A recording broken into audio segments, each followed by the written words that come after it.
All right, kids. Happy, what is it? Wednesday, February 17th. Earth Star Date 2021. And as you can tell by the title of the video, you know what it's about, so I don't have to tell you what this video is about. And you know what? First, I'm gonna go upstairs, grab a bite to eat. It's like 7 in the morning, just getting off work, and I don't know if I have the energy to make a video or not. So after I grab a bite to eat, we'll talk about van life news. Yeah, I'm looking forward to this. I think I'm going to try this coming up, once a week or so, give or take. And yeah, just update you on positive comments on van life community. So that's what we're looking at. So let's go. The elevator's here, so I'll meet you guys upstairs, okay? So I'm a little bit tired, but that's okay. Today, we're going to bring you something new, and that is van life news. We're going to give it a try. We're going to do this once in a while, I think. And again, we're going to do some positive feedback on some YouTube channels that I really like that do mobile living life, travel channels, RV living, all of that type of stuff. We're going to run through that. And you know what? Living mobile or living on the road is nothing new. We've been doing it for years and years. The Native Americans here of North America, they've been doing it in tents. They take a tent from northern Canada, and when it gets cold and they move it down to the US where it's warmer, they've also taken tents and followed bison herds to keep the food supply going and salmon supply. So you know what? Mobile living is nothing new. Or what about when the British came here a long time ago? They used chuck wagons. They crossed the country and lived in chuck wagons and camped. Gypsies in the Middle East out there in Turkey and Egypt and wherever else. You know what? Mobile living, van life now is nothing new. We're just putting a new twist on it, and for some reason it's exploded and gotten popular lately. And of course, the biggest topic in this past week in the van life, RV life news has been the weather. Yep, everybody's getting bombarded with cold weather. And you know what? Number one van lifer today is Matty Van Halen and his Matty Van. You know what? I really love this guy. This guy is freaking awesome. And you know what? There's one problem. He's hit up some cold weather down there in Nashville where he is currently, and they're not used to that kind of weather, so it's a problem. So good old Matty is down there in Nashville, like we say, and you know what? He says it's damn right cold down there. He says it's 10 degrees Fahrenheit, which is about minus 12. There we go. Converted, it's minus 12 Celsius, which for somebody who lives on the prairies, that's actually a warm freaking day. Prairie people here in Canada, they'd be wearing shorts and a t-shirt, damn it.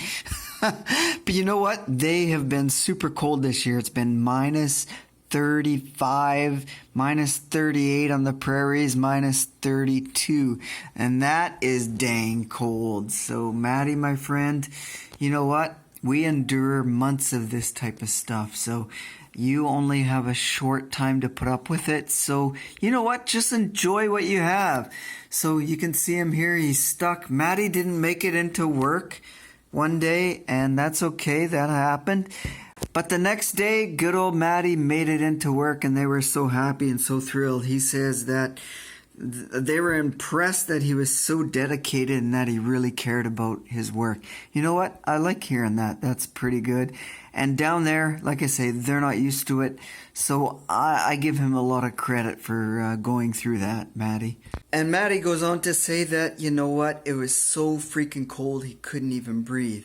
Man, Matty, I'll tell you, cold. I lived in Thompson, Manitoba, which is a 9-hour drive from the Canadian-American border, straight north, Canada, Manitoba way, and it's the last end of the paved road as far as you can go north there in that direction. It was minus 40 for a week, and I tell you, Matty, I would go I would speak and my voice would stop about 3 feet in front of me. Just like it hit a brick wall and froze. Unfreaking believable. And that's why I live in Vancouver now. It gets around -5 if we're lucky here. And you know what? To me, that is freaking paradise. So, good for you for putting up with some cold weather there, Matty. And that also reminds me of the time I went to Florida. Very first time I went south. And we flew in there. It was February. I wanted to go to the Daytona 500, but I booked it wrong. We took my wife and the family, whatever, kids, did the Disney thing. I said, you know what, I'd like to go to at least Daytona Beach. So we went out to Daytona Beach, did the drive on the beach thing and everything. And it was freaking minus 60. It was plus 60 out. So you know what? We thought it was nice and balmy. We were out swimming and whatever, and people were walking around in freaking big jackets and winter type jackets, and we were kind of like stunned, and they thought we were crazy swimming in the ocean at that temperature. So yeah, that was a good time. Like I said, they're just not used to that weather down there. When we were there that trip, it got down close to freezing, almost 32 degrees, and everybody in Florida was freaking out that the oranges were gonna freeze. You know what? A lot of houses don't have heat down there. It's like, whoa, really? That's freaking crazy. So they were worried that people were gonna freeze to death, type of thing. So if I'm gonna continue doing this van life news series, you know what? I gotta get a whiteboard because this is all my scribbling notes. That's what I'm bringing out to you. So I gotta get freaking organized, friends. And I need glasses, so don't mind my geekiness. Anyhow, number 2, Slim Potato... Look, I can't even speak today. Slim Potatohead. A lot of you guys know him. He is freaking awesome as hell. I love his channel. He's a Canadian. Saskatchewan, I'm pretty sure is my understanding. You know what? Talking about putting up with cold weather. Slim, it's -30 in Saskatchewan. Like I said, you know what? He's decided he may be a little too cold to go camping in.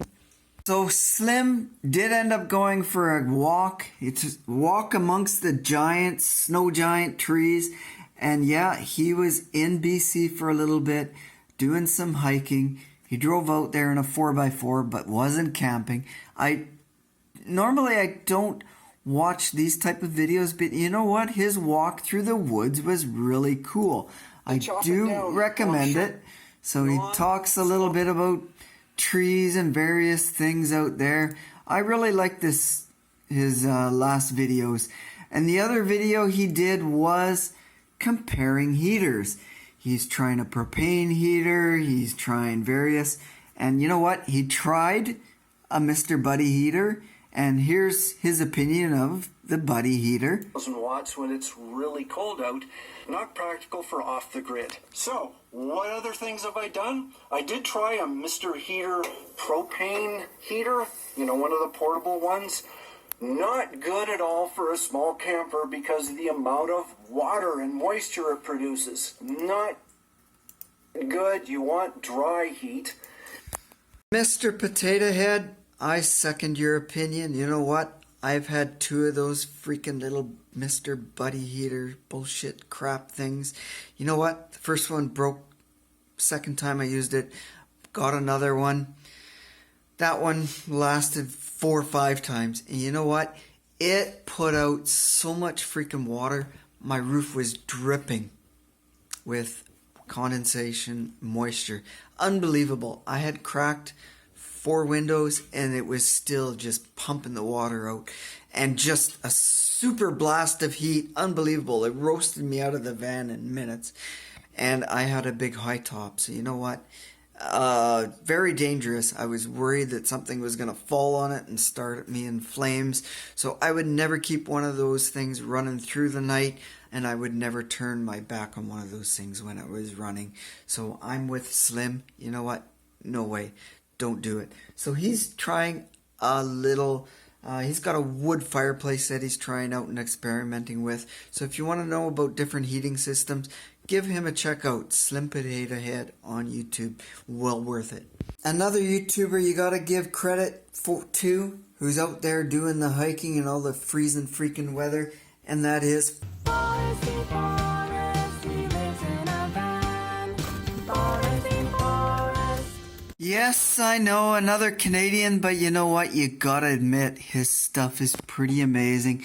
This guy hikes mountains that I would be scared to go up.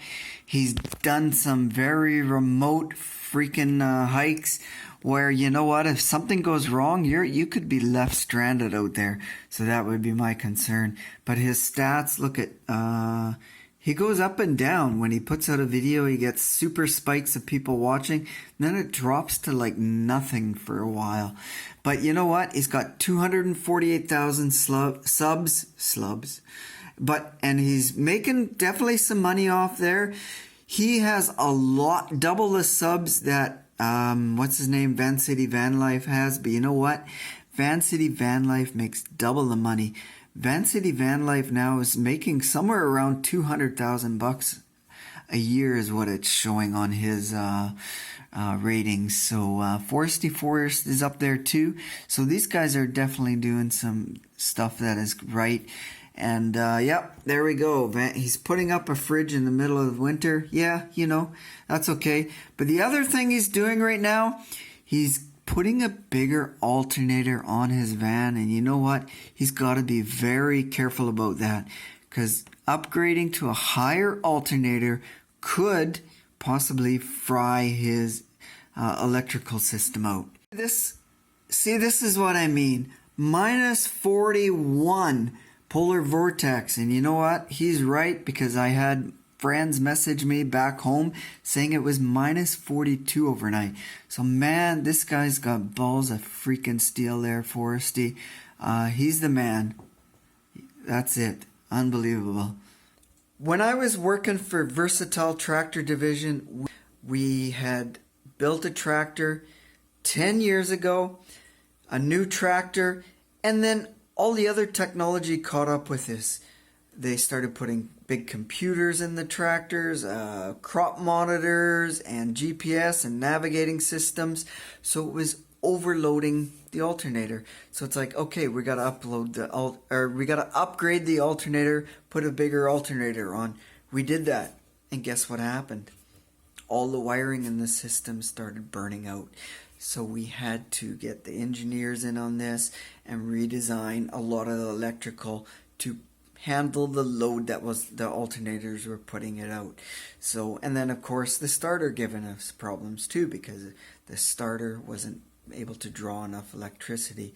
So yeah, Foresty, man, be careful on that. I don't want to see something happen to you. Go up in smoke there, buddy. So the last video channel we're going to talk about today, because we don't want to keep rambling on forever, but we're going to come back, part 2. We're going to talk about a couple other people, and today's ending is going to go YouTube channel Love Your RV. I've just found them recently, and I found it a fairly decent channel, so I do recommend checking him out. Love Your RV channel does do a lot of product reviews from what I can see. At least in the last little while, they did do a lot of traveling, like down south, America, this and that. But due to coronavirus, they're kind of stuck around their home base area of Vancouver Island and that. And they did do a giveaway recently. And of course, their giveaway was a product sponsor that they received. Of course, it's Jackery, among the many others that I just showed you. So these guys might be worthwhile checking out if you're interested in products. And one of the videos that I actually really liked was this one here. They did a walkabout of the local area, which is actually Campbell River. They're staying at a place there. Thunderbird RV Park was where they were staying, so he did a video of their wintry, snowy day around that area. And one of the things interesting that he did point out, he had mentioned, oh, there's some guy boondocking right next door to the RV park. He kind of condemned them. He says, you know what, somebody's boondocking. He says, I don't know how they get away with it, and I don't know how the authorities let it go. So I'm taking it he's not very much of a boondocking type of person. He's somebody that seems to stay and stick mostly to RV parks and provincial parks or state parks and stuff like that. And you can tell he's kind of set up semi-permanently because he's got skirting around his mobile traveling unit. So I don't know if they show a picture. But anyways, he did a kind of a cool walk here around the Campbell River. And Campbell River is definitely a beautiful area. All this snow walking.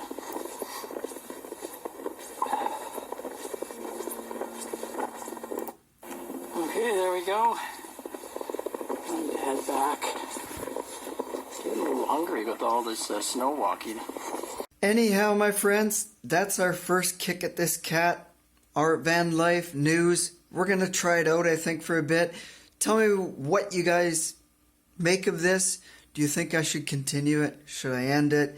Comment away about your favorite van life channels, RV life channels, travel channels, and I can check it out as I'm sharing what I like here on YouTube too. And you can tell me if you actually watch these ones that I do and what you think of them. Oh, after working all freaking night till 6:30 this morning, hey, it's time for this guy to get some sleep so I can be a little coherent maybe next time and speak proper and talk proper. But anyhow, you know what? Hey, same routine as always. Thank you muchly for watching. I appreciate it. We'll check you out. Blah. See? It's time for bed. Anyway, stay awesome, my friends. Keep being awesome, and we'll see you next time. Cheers.